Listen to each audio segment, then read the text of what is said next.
자, 예수께서 가라사대 연속 설교를 잠시 접고 오늘은 본질에 충실하라 라고 하는 제목의 설교를 드리려고 합니다. 오늘이 마틴 루터가 종교개혁을 일으킨 지 501주년이 되는 주일이기 때문입니다. 작년에 종교개혁 500주년을 맞이하여서 온 세계의 개신교회가 그 의미를 되새기는 많은 행사들을 가졌었죠. 종교개혁이 1517년에 일어났으니까 작년이 500주년이었습니다. 그래서 우리 교회에서도 작년 6월에 제가 종교개혁에 관한 설교를 많이 했고 또 성경 공부도 많이 했고 또 실제로 6월에 종교개혁자들의 발자취를 돌아보면서 성도들과 함께 많은 은혜를 나누었던 것을 기억을 합니다. 엊그제 같은데 벌써 작년 6월이니까 1년이 지났어요. 세월이 참 빠릅니다. 아직도 그때 받았던 감동들이 가시지 않은 것 같습니다. 저는 우리 한국말로는 그냥 종교개혁 어릴 때부터 많이 들어왔기 때문에 그냥 이렇게 부담 없이 듣습니다만은 그 말을 가만 생각해 보니까 그 말이 이렇게 꼭 맞는 말은 아닌 것 같아요. 틀린 말도 아니지만 꼭 맞는 말은 아닌 것 같다라는 생각을 했습니다. 사실 영어에는 Reformation 이라고 얘기하죠. Reformation 그냥 글자로 그대로만 번역한다면 개혁 그렇게 하면 되는데 그걸 좀 풀어서 우리가 종교개혁이라고 그렇게 얘기를 했는데요. 사실상 내용으로 보면은 교회개혁 혹은 신앙개혁이라고 얘기해야 더 옳지 않겠는가라는 그런 생각을 했습니다. 아무튼 세계사에서 또 교회사에서 굉장히 중요한 그 레포메이션은 실제로 어떤 무브먼트였나요? 또 이렇게 한번 생각해 봤습니다. 레포메이션은 신앙의 본질을 회복하려고 했던 개혁 운동이다. 신앙의 본질을 회복하려는 개혁 운동이었다. 왜냐하면 그 당시 교회와 신앙의 모습이 본질에서 멀리 떨어져 있었기 때문이었습니다. 교회는 세속화되었고요. 신앙은 성경의 본질에서 떠나서 미신적인 것들로 가득 차게 되었어요. 그러니까 성경에 있는 본질의 것이 아니라 man-made, man-added, 사람들이 붙인 것, 또 이렇다고 옳다고 생각하는 성경 마태마가 누가복음이 아니라 내가복음이 많이 거기에 들어갔다 그런 얘기예요. 그래서 교회의 본래 모습을 회복하고 성경의 가르침으로 다시 돌아가서 신앙의 본질을 회복하려고 했던 잃어버렸던 본질 또 거기서 떠났던 것에서 다시 돌아가려고 하는 그와 같은 운동 그것이 레포메이션 다시 말해서 교회 개혁과 신앙 개혁 운동이었던 것이죠. Back to the Bible 성서로 돌아가자. 하나님의 말씀의 본질로 돌아가자. 우리의 생각대로 신앙생활하는 것이 아니고 성경에 뭐라고 써 있느냐. 그 다음에 또 우리가 그동안 신앙생활의 본질을 붙들고 정도를 걸어왔어야 되는데 열차가 그 철로를 벗어났듯이 우리들의 신앙이 본질에서 벗어났다. 교회가 본래의 모습에서 벗어났다. 그러므로 getting back on track 다시 그 자리에 돌려놔야 되겠다. 그 자리로 다시 돌아가야 되겠다. 회복해야 되겠다라고 하는 그런 운동이죠. 자, 제가 자꾸만 본질을 회복한다 그렇게 했는데 그러면 본질이란 말이 무슨 뜻입니까? 그냥 본질, 비본질 그러면 그냥 듣기에 벌써 참 그 어려운 말처럼 그렇게 들립니다. 그런데 영어는 오히려 더 아주 이해하기 쉬워요. 영어로 보면은 그 본질적이라는 말이 essential이라는 말이 있고요. 또 다른 말로 substantial이라는 그런 말로 우리가 표현을 하는데, 그 말을 우리가 알기 쉽게 한국말로 풀어본다면은 기본적인, 베이직한 거죠. 없어서는 안 되는, 필수적인, 그리고 또 핵심적인 뭐 그런 뜻이 있고요. 근본적인, 실질적인 그런 뜻이 있는 것입니다. 그러므로 레포메이션은 신앙, 이 종교 개혁이라는 신앙의 근본적이고 기본적인 것들을 다시 회복하고 또 그 자리로 다시 돌아가려고 하는, 첫사랑을 회복하려고 하는 근본 정신을 되찾고자 하는 개혁 운동이었다. Back to Basics라고 볼 수가 있겠습니다. 뭐 말이 굉장히 좀 어려워 보이긴 하지만은 알고 보면 상당히 간단한 것입니다. 그런데 사람들이 굉장히 이것 때문에 많이 이것을 많이 혼돈하고 있습니다. 그래서 비본질적인 것들로 인해서 본질이 흐려지는 경우가 굉장히 많이 있어요. 그러니까 비본질적인 것들이 자꾸만 생기다 보니까 본래의 본질에서 떠나고 그것 때문에 본질을 잃어버리는 경우가 굉장히 많더라. 그러니 사실은 가장 중요한 것을 붙들고 살아야 되는데 그렇지 못한 것들 때문에 괴로워하고 애쓰고 살아갈 때가 굉장히 많더라. 그리고 나중에 가서 후회하는 경우가 많더라. 그런 얘기입니다. 굉장히 어려운 얘기 같지만은 좀 쉬운, 이걸 잘 설명하기 위해서 유머를 하나 소개하겠습니다. 언젠가도 한번 이야기한 적이 있는 것으로 기억합니다만은 어느 부부가 이제 저녁에 간식으로 감자를 삶아 먹으려고 할 때에 일어났던 일이라고 하지요. 아내는 삶은 감자와 함께 맛있게 먹으려고 설탕을 이제 같이 가져왔습니다. 그러자 남편이 말합니다. 여보, 감자는 말이요, 소금에 찍어 먹어야 제맛이 나는 법인데 왜 설탕을 가지고 왔어? 아내가 대답합니다. 당신네 집은 본래 가난해서 소금을 찍어 먹었는지 모르지만 우리 집에서는 좀 넉넉한 생활을 해서 항상 설탕을 찍어 먹었지요. 네. 말을 참 잘해야 되는데 이렇게 했어요. 평소에 사실 가난하게 살았던 그 남편 자신을 늘 아내가 무시한다는 그런 생각과 열등감을 가지고 있었던 남편이 이 말에 그냥 벌컥 화를 냅니다. 그래서 본래의 자기 고향말로 이렇게 얘기합니다. 너거는 배불러서 설탕에 찍어 먹고 살았는지 모르겠지만 뭐 이러면서 이제 얘기가 나와서 자존심의 문제까지 이제 번지게 되었고, 그리고 또 양쪽 집안 얘기를 하다가 보니까 이제 그냥 감정들이 격하게 되었습니다.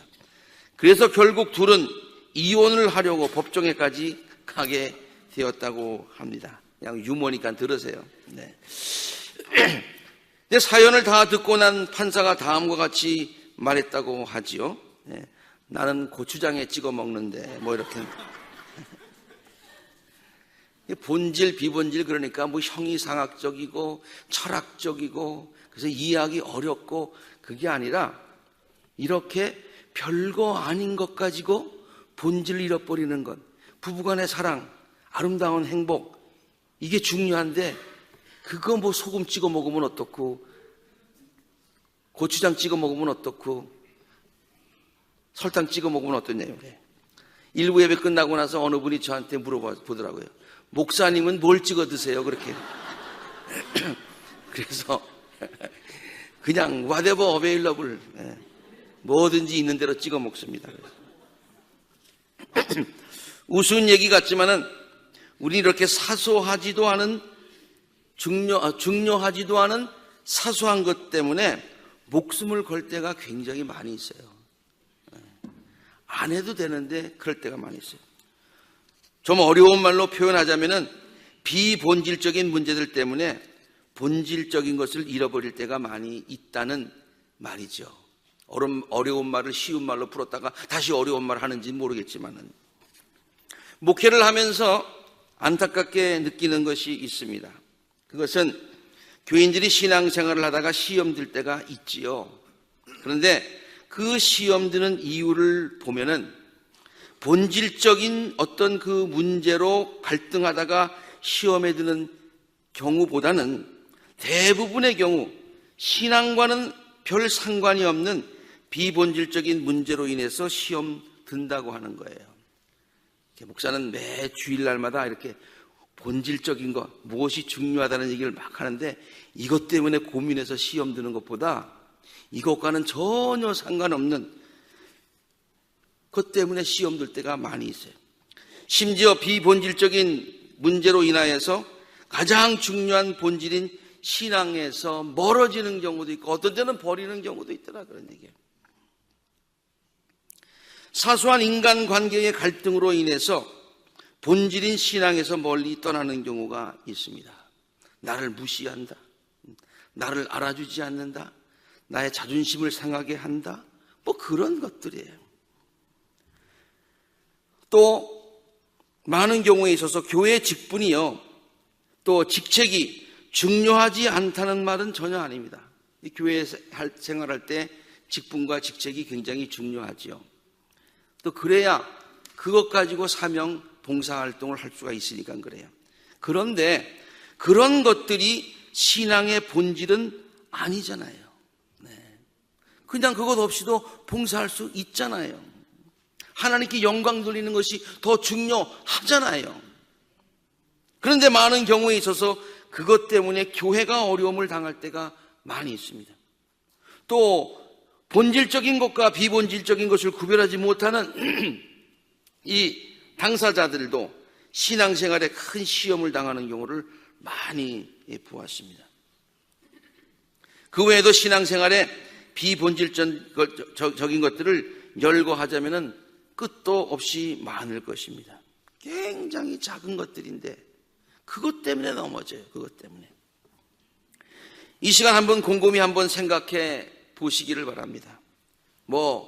신앙, 교회, 종교개혁이 본질을 회복하는 운동이었다 라고 하는 어떤 역사적인 그런 객관적인 사실만을 우리가 깨닫는 시간이 아니라, 그 운동이 본질을 회복하는 것이었다면, 비본질적인 것을 버리는 운동이었다면, 오늘날 우리가 종교개혁주의를 지키면서 우리들의 삶에서 본질적인 것은 무엇이고 중요한 것은 무엇이고 좀 비본질적이고 덜 본질적인 것들은 무엇이고, 우리의 신앙생활 하는 데 있어서 중요한 것은 무엇이고 그저 그냥 넘겨도 될 수 있는 것들은 무엇인지를 구별하는 지혜를 다시 한번 갖는 것, 이거 굉장히 중요하다고 생각합니다. 그동안 나의 신앙생활에 시험 준 것들이 어떤 것들이 있었나? 나는 그동안 신앙생활하면서 한두 번쯤 시험이 들 때가 있죠. 근데 나는 무엇 때문에 시험에 들었었는가? 나는 그 시험들을 어떻게 극복했는가? 또 앞으로 그런 시험이 온다면 나는 어떻게 대처할 것인가? 오늘 우리가 함께 읽은 본문 말씀에 보면은 비본질적인 것들을 가지고 트집을 잡는 바리새파 사람들과 율법학자들의 이야기가 나옵니다. 그들은 예수의 제자들 가운데 몇 사람이 씻지 않은 손으로 빵을 먹는 것을 보고서 예수께 따져 묻습니다. 왜 당신의 제자들은 장로들이 전하여 준 관습을 따르지 않고 부정한 손으로, 더러운 손으로 음식을 먹습니까? 라고 비판합니다. 그 비판하는 마음 가운데 미운 마음이 있고, 그 비판하는 마음 가운데 사악한 마음이 들어가게 되지 않겠습니까? 그렇게 질문을 하자 이 질문에 예수님은 다음과 같이 대답을 하십니다. 너희는 하나님의 계명을 버리는구나. 정결의 예식이 왜 생겼는지를 아느냐? 너의 삶을 정결하게 하라는 것인데, 하나님이 거룩하신 것처럼 너희들도 거룩하고 하나님이 정결하신 것처럼 너희들도 거룩해서 깨끗해야 되는데, 물론 너의 삶과 너의 생각과 모든 것이 영이 다 깨끗해야 되지만은 그건 보이지 않으니까 먼저 보이는 것부터 깨끗하게 해. 그래서 정결 예식을 있는 거예요. 그런데 지금 이 사람들은 남들이 손을 씻지 않는다는 그것만 보고서 그것을 지금 꼬집고 있습니다. 비본질적인 것을 꼬집고 있어요. 그러면서 그 자기의 마음을 정결하게 하고 마음을 넓게 하고 마음을 깨끗하게 하고 마음을 거룩하게 한다는 그거는 버리고 남을 미워하는 마음, 죄악이 그 안에 더러운 것이 들어가게 되더라는 그런 말이죠. 너희는 하나님의 계명, 거룩하라고 하는 그 본질은 까맣게 잊어버리고 사람의 관습, 비본질적인 것, 손을 몇 번 씻느냐, 어떻게 씻느냐 하는 것에만 신경을 쓰고 있구나. 이사야가 그런 것을 가르쳐서 뭐라고 그랬는지 알아? 위선자라고 그랬어. 위선자라고 그랬어. 정결에 관한 율법이 전혀 중요하지 않다는 말이 아니에요. 중요해요. 정말로 무엇을 깨끗이 해야 하는 것이 더 본질적인 문제라고 하는 것입니다. 그러나 그 본질을 잊어버리고 다른데 신경을 쓰다가 그 본질 자체를 망각하는 그런 잘못을 저지른다고 예수님께서 지금 오늘 본문 말씀에서 저들을 책망하고 계신 것이죠. 예수님은 본질의 중요성에 대해서 사마리아 여인에게 가르쳐 주신 적이 있습니다. 이런 면에서 예수님의 가르침을 쭉 보면은 예수님께서 항상 가르치시고 책망하실 때에 또 칭찬하실 때에 본질을 붙들고 있느냐 그렇지 못하느냐의 그 기준 가지고 했던 것을 많이 발견하게 됩니다.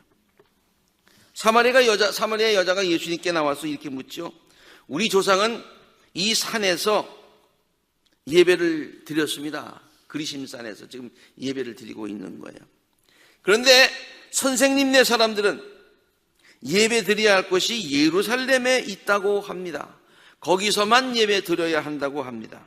어디서 예배를 드리는 것이 맞습니까? 그렇게 질문을 합니다. 그런데 예수님은 어디에서 예배를 드려야 하는 그런 문제보다 더 본질적인 것이 있다고 가르쳐 주고 계십니다. 여기에서 예배 드리는 것이 중요하고 저기에서 예배 드리는 것이 중요한 것이 아니라 그것은 비본질적인 문제야. 장소가 그렇게 중요한 것이 아니야. 예배 드리는 본질이 있어. 그건 뭐야? 너희들이 하나님께 예배 드릴 때 신령과 진정으로 예배를 드려야 된다. 신령과 진정으로 예배 드리면 예루살렘 성전에서 예배를 드리나 그리심산에서 예배를 드리나 너의 집에서 예배를 드리냐 어디에서 예배를 드리나 너희가 하나님 앞에 영광을 돌릴 수 있는 거야. 그렇게 가르쳐주고 있는 것이죠. 본질을 붙들어라 라는 예수님의 가르침입니다. 자, 이렇게 우리가 예수님의 성경의 가르침을 보면은요, 이런 관점에서 본질과 비본질의 그런 관점에서 보면은 이렇게 우리들의 신앙생활 하는데 또 교회의 생활하는데 본질을 붙들고 신앙생활하는 것이 중요하다고 가르치고 있는데요. 동시에 성경은 그것만 가르치는 것이 아니에요. 우리의 그냥 일반적인 삶 가운데서도 우리의 보통의 삶 가운데서도 정말 중요한 것을 추구하며 중요한 가치를 붙들고 살아가고 있느냐 아니면 중요하지도 않은데 그것 때문에 온갖 노력과 힘과 에너지를 다 거기에 쏟으면서 살아가고 있느냐. 너희는 그렇게 살면 안 된다. 정말로 중요한 것을 붙들고서 하나님이 계수하시는 삶을 하나님이 인정하시는 삶을 살아야 한다라고 가르쳐주고 있습니다. 예수님은 산상수훈을 통해서 이 점을 분명하게 지적해 주신 적이 있는데요. 이런 관점에서 산상수훈도 본질과 비본질의 가르침을 주시는 예수님의 그런 생각에서 보면은 또 새롭더라고요. 예수님이 이렇게 말씀하셨죠. 무엇을 먹을까? 무엇을 마실까? 무엇을 입을까? 이 비본질적인 문제들로 사람들이 고민하고 산다고 하는 거예요. 그러나 우리들이 진짜 고민하고 살아야 하는 문제들은 그러한 것들이 아니라는 거예요. 더 중요하고 더 본질적인 문제가 있다는 거예요. 하나님이 우리에게 요구하시는 삶이 있다는 거예요. 그것은 뭐냐? 먼저 하나님의 나라와 의를 구하는 것이라는 거예요. 이게 본질이라는 거예요. 먼저 하나님의 나라와 하나님의 의를 구하는 것이 본질적이고 삶의 essential, substantial, basic, so important 한 것이라는 그런 얘기예요. 그러면 우리가 그냥 비본질적이고 그게 중요하지 않다는 얘기가 아니에요.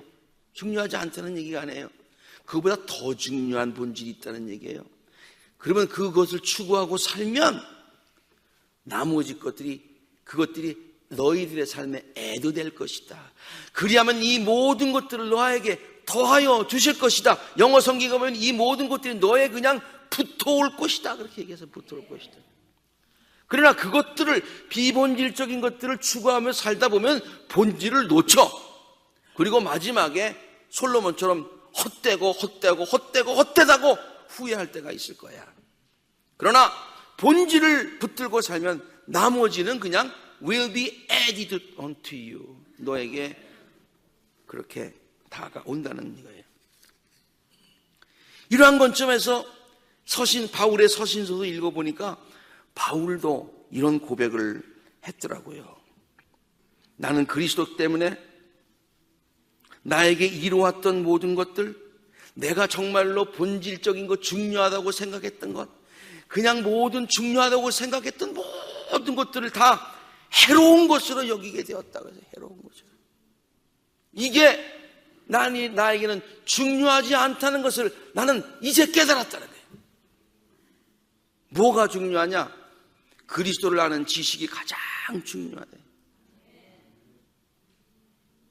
하나님의 말씀이 가장 중요하다.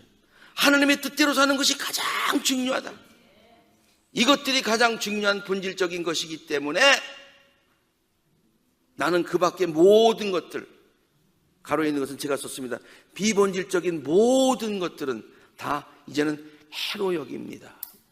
뭐로 여기까지 하냐면 오물로 여긴다고 그랬어요. 오물로요.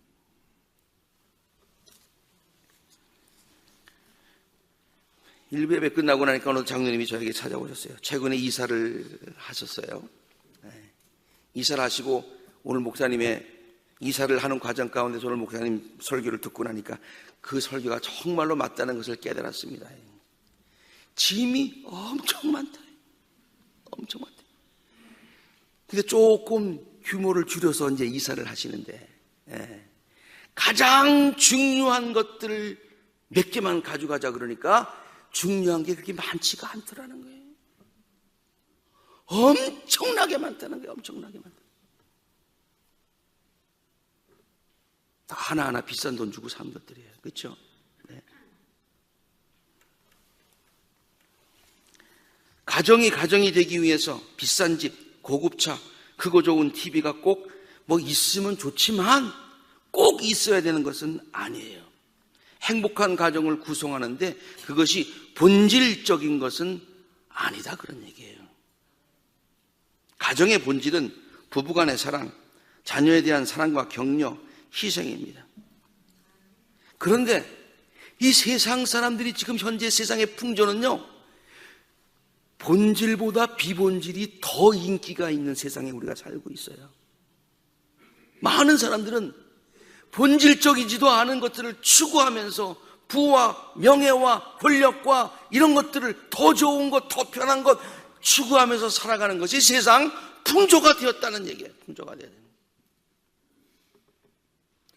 그래서 우리 믿는 사람들은 세상을 향해서 그것이 비본질적인 것이야, 더 본질적인 것이 있어, 더 중요한 것이 있어, 여기에 길이 있어, 여기에 생명이 있어 이렇게 외쳐야 되는데 그러지 못하고 그게 부러워서 오히려 따라가더라 그러더니 따라가더라.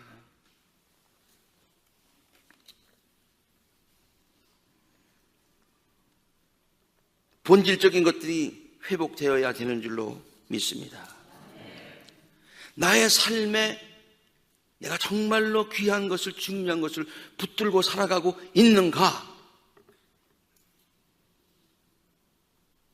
내가 지금 추구하는 것들은, 내가 지금 갖고 있는 것들은 나중에 봐서 후회하지 않아도 될 것들인가? 그리고 나의 신앙생활은 정말로 중요한 하나님의 가르침, 신앙의 본질을 따라서 좌로나 우로나 치우치지 않고 내가 제 길로 가고 있는가? 이런 질문들을 해야 될 줄로 압니다. 나는 지금 누구를 위해서 신앙생활을 하는가? 하나님의 영광을 위해서 하는가? 아니면 나의 유익을 구하기 위함인가? 나의 믿음의 나무에서는 어떤 열매가 맺히고 있는가? 혹시라도 내 안에 있는 믿음의 나무에는 잎사귀만 무성하지 않는가? 혹시 내 신앙은 습관적인 것이 아닐까? 나의 기도는 진실한가? 나는 성경 말씀대로 지금 살아가고 있는가? 무엇보다도 내 안에 지금 예수의 생명이 있는가? 예수의 생명이 있는가?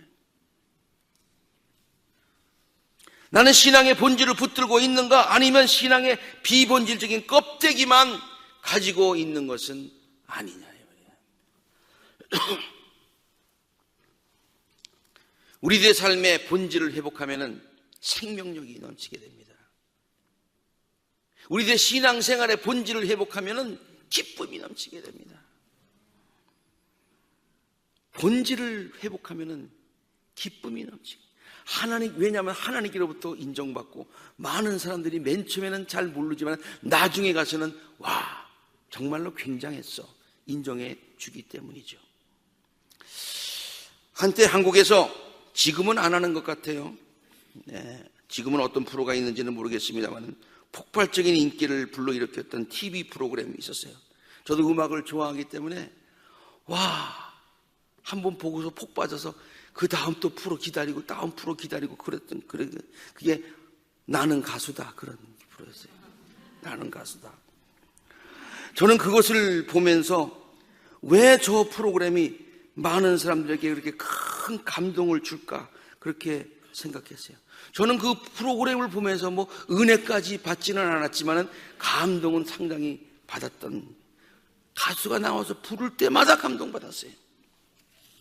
왜냐하면 가수들이 노래의 본질에 충실했기 때문이다, 저는 그렇게 생각합니다. 자기에게 어떤 노래가 주어지면 그 노래를 어떻게 소화할까에 온 신경을 쓰는 것 같아요. 그리고 그 노래를 가장 잘 표현하려고 노력합니다. 하나하나에 신경을 씁니다. 어떤 악기를 써야 하는지 편곡자와 가수가 함께 고민을 합니다. 사람들은 그와 같은 노래의 본질에 충실한 그들에게 힘찬 박수를 보냅니다. 본질에 충실하니 노래가 막 살아나는 것 같아요. 노래에 생명력이 있습니다. 부르는 자나 듣는 자가 모두 감동을 받습니다. 우리들의 삶도 마찬가지입니다. 본질에 충실한 우리들의 삶이 되기를 간절히 바랍니다. 썩어 없어질 것들을 위해서, 그것들을 유지하기 위해서 나의 귀중한 삶을 다 허비하다가 마지막에 헛되다가 후회하는 그런 삶이 아니라 본질을 추구하며 살아가면서 남이야 뭐라 그러지 간에 하나님께 인정받으며 하나님이 주시는 기쁨을 경험하며 살아갈 수 있는 우리 모두가 될 수 있기를 간절히 바랍니다. 신앙생활에도 마찬가지예요.